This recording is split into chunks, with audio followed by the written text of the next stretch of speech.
Welcome back to your daily dose of ancient wisdom. We continue our reading of Srimad Bhagavata, Book 1, Discourse 3, The Lord's Avatars or Descent into the World of Matter. Sutta says, in the beginning of creation, with the desire of evolving the different worlds, the Lord assumed the form of Purusha, the primal person, consisting of 16 component principles, namely the 10 sense organs, the 5 elements, and mind, and constituted of the Mahat or the cosmetic intelligence. While he, the aforesaid Purusha, was displaying his sleep of Samadhi, absorption into or communion with self, reposing on the casual waters, there appeared from at the lake of his navel a lotus wherefrom sprang up Brahma, the lord of progenitors of the world. It is on the disposition of his limbs that the various worlds stands superimposed. That is the most exalted form of the Lord, consisting of pure sattva or goodness. The yogis behold that form by means of their divine eye, wonderful as it is, with thousands of feet, thighs, arms, and faces. It has thousands of heads, ears, eyes, and noses, and is resplendent with thousands of diadems, robes, and earrings. This form of Lord, popularly known by the name of Narayana, is the imperishable seed of the various avatars and the abodes to which they all return after accomplishing their purpose. It is by a ray or mercy, his ray of Brahma, that gods, human beings, and lower forms of life are created. It was this very Lord Narayana who, first manifesting himself as the Kumaras, Sanakas, and others, took the form of 4 Brahmanas and observed the hard vow of perpetual celibacy. During the second avatar or manifestation, the Lord of all sacrifices assumed the form of the divine boar with a view of lifting earth that had sunk into the lowest depths of the ocean in order to proceed with the work of creation. Appearing in the person of the celestial sage Narada in his third manifestation as a rishi, he taught the gospel of Vaishnavas, the Pancharatra, which inculcates the method of doing things in such a way that may cease to bind us. During his fourth manifestation, in which he was born of Dharma's better half or Murti, he appeared in the dual form of sages Nara and Narayana and practiced severe penance with perfect control of mind and senses. His fifth manifestation was known by the name of Kapila, the lord of Siddhas, or the perfect ones, who taught to the sage Asuri and Sankhya systems of philosophy. That determines that nature of the fundamental principles and that has been cast into oblivion through the ravages of time. During his sixth manifestation, he appeared as a son of the sage Atri as the eternity of Anasuya's wife and taught the science of self to the king Alarka, Prahlada, and others. Thereafter, in the seventh manifestation, he was born Akuti, the spouse of Ruchi, one of the Lord's created beings, as Yajna, assisted by his sons Yama and other gods. He held the office of Indra during the first one mantra, presided over by Swayambhu Manu. In the eighth manifestation, as Rishabhadeva, the all-perceiving Lord, was born to Queen Merudevi, the spouse of King Nabha, and taught by his own example the mode of life of Paramahamsas, or the enlightened souls who have transcended all bounds of mortality and have no duty to perform, which is adored by men belonging to all four ashramas or stages of life. During his ninth descent of the solicitation of the seers, he took the form of King Pruthu and made the earth in the form of cow yield all its products which she had so far withheld, and hence this particular manifestation of the Lord proved most propitious to the world.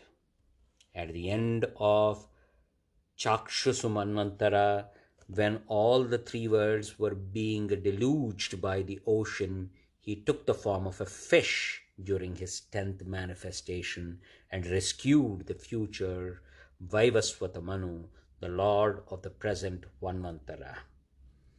Picking him up on earth, which had been transformed into a boat, while his 11th manifestation, when the gods and the demons began churning the ocean with Mount Mandara, the Lord assumed the form of a tortoise and supported Mount Mandara on his back. In his 12th descent, he took the form of Dhanvantari and emerged from the ocean with a jar full of nectar, while during his 13th manifestation, he assumed the form of an enchanting woman and gave the gods the nectar to drink, keeping the others, who were demons, spellbound all the while. In his 14th manifestation, he took the form of a man-lion and tore with his claws the bosoms of most powerful demon king Hiranyakashipu, even as a maker of straw mats could tear a reed. Assuming the form of a dwarf in his 15th descent, he visited the sacrificial performance of Bali, the demon king, and asked him for 3 paces of land, with the covert intention of robbing him of his kingdom of heaven.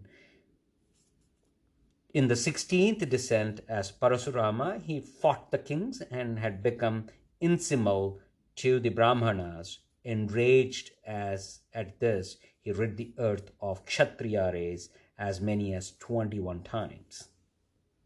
Then in 17th descent as Vyasa, he was born to Satyavati through the sage Parasara, and finding the people of poor intelligence, divided the tree of Vedas into many branches.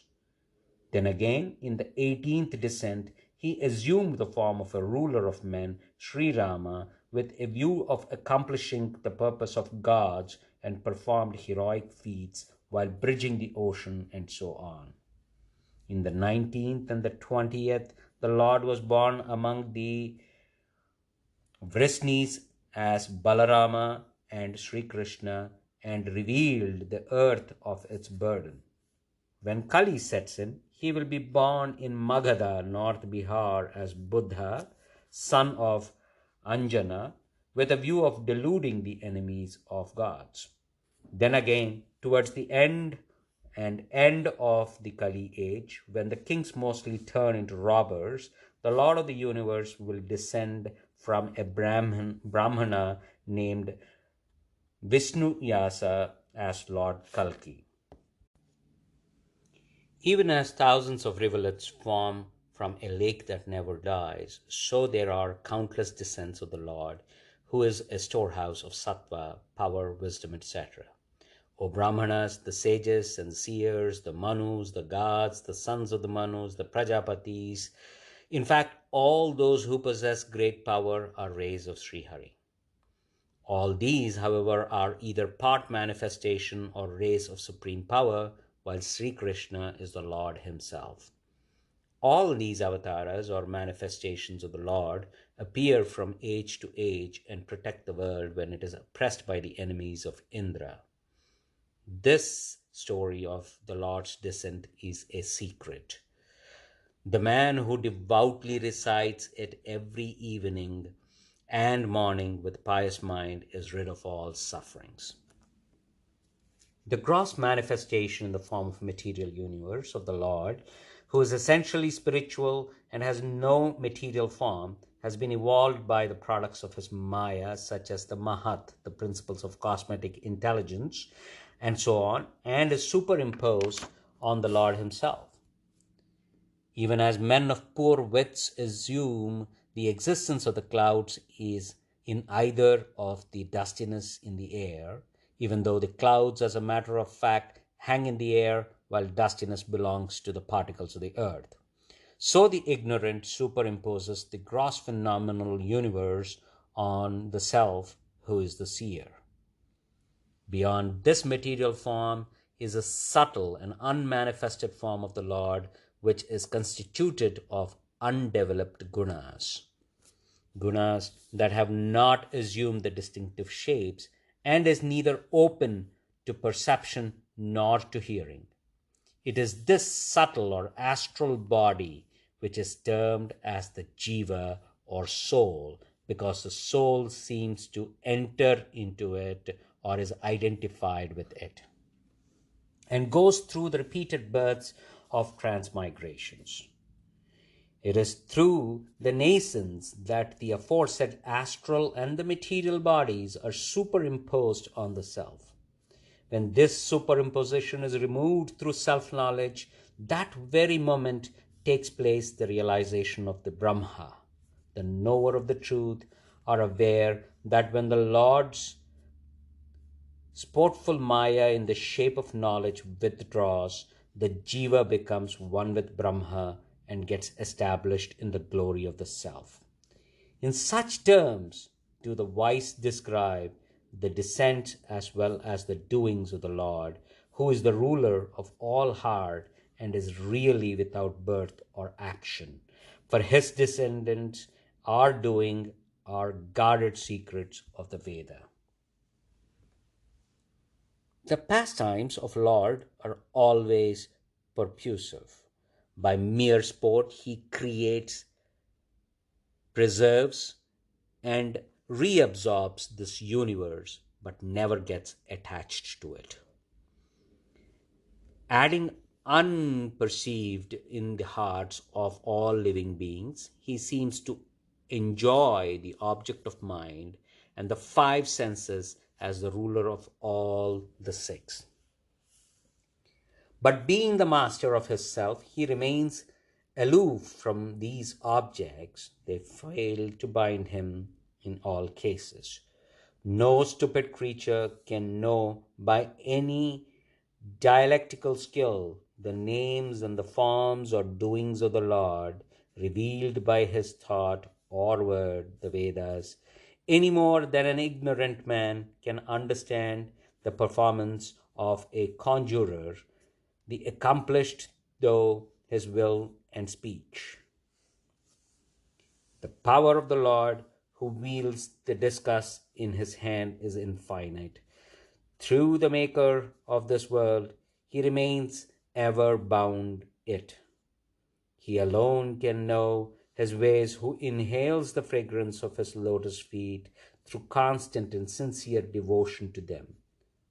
Now you, blessed ones, are lucky indeed, since you are in this life and in this world full of impediments and obstacles, cultivating that undivided love to Bhagavan Vasudeva or Sri Krishna, the Lord of the entire universe, by virtue of which one never fails again and will never fall again in the terrible vortex of birth and death. The divine seer Vedavyasa composed this Purana known by the name of Srimad Bhagavata, which stands on a par with the Vedas and contains the stories of the Lord of excellent renown. He taught this blessed, benedictory, and great Purana for the highest good of the mankind to his son Sukadeva, who is the foremost among self-realized souls. This represents the very cream extracted from all the Vedas and Itihasas or the epics. Sukha, in his turn, recited it to the great King Parikshit, who sat on the bank of Ganga, surrounded by the foremost sages, with a vow to fast unto death. Now that Sri Krishna had left for his divine abodes with piety, wisdom, and all, this sun-like Purana has made its appearance for the benefit of those who have been blinded by the darkness of ignorance in the Kali age. While the glorious sage Sukadeva, O Brahmanas, was reciting this Purana there on the banks of the Ganga, I too was present and learnt it by his grace. I will now recite the same to you, even as I have learnt it according to the best of my light.